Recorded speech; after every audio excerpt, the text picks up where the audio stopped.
दिल्ली में होने वाले चुनाव से ठीक पहले एलजीवी की सक्सेना ने बड़ा फैसला लिया है।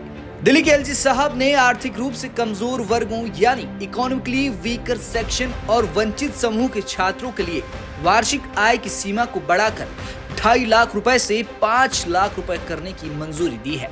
ये कदम दिल्ली के निजी स्कूलों में ईडब्ल्यूएस सीटों का लाभ उठाने के लिए आरक्षित और सामान्य मिलाकर सभी सेक्शन के छात्रों के एक बड़े हिस्से को योग बनाएगी।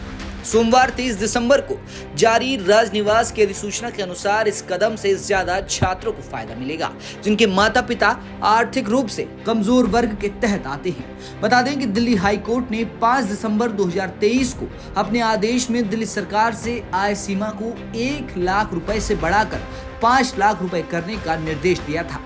हालांकि दिल्ली सरकार ने अक्टूबर के अंत में मुख्यमंत्री के माध्यम से 2.5 लाख रुपए की सीमा बढ़ाने का प्रस्ताव भेजा था। एलजी साहब ने इस प्रस्ताव को मंजूरी देते हुए मुख्यमंत्री को सलाह दी थी कि इस सीमा को कम से कम 5 लाख तक बढ़ाया जाए।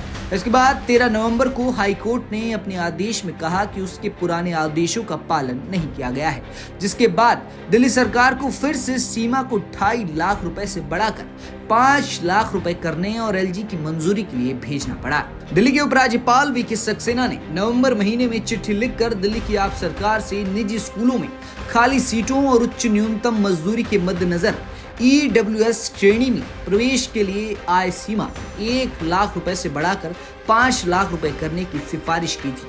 उन्होंने अपने पत्र में लिखा था कि उनका विचार है कि निजी स्कूलों में ईडब्ल्यूएस सीटों पर प्रवेश के लिए प्रारंभिक सीमा उच्च शिक्षा संस्थानों में ईडब्ल्यूएस प्रवेश के मामले में लागू 8 लाख रुपए की प्रारंभिक सीमा के अनुरूप होनी चाहिए या उच्च न्यायालय द्वारा इंगित कम से कम 5 लाख रुपए होनी चाहिए। बता दें कि इस स्थिति ने ही दिल्ली सरकार को आय सीमा को 2.5 लाख से बढ़ाकर 5 लाख रुपए करने के लिए दोबारा विचार करने पर मजबूर किया। मिली जानकारी मुताबिक ये प्रस्ताव सोमवार को एलजी को भेजा गया, जिसे मंजूरी दे दी गई है। इस फैसले से आर्थिक रूप से कमजोर वर्ग कोटे के तहत निजी स्कूलों में दाखिले के लिए ज्यादा छात्रों को लाभ मिलेगा। अब ऐसे परिवार जिनकी वार्षिक आय 5 लाख तक है वे इस योजना का लाभ उठा सकते हैं। सीधे तौर पर इससे ईडब्ल्यूएस और वंचित समूह के छात्रों को फायदा मिलेगा। ब्यूरो रिपोर्ट, दिल्ली तक।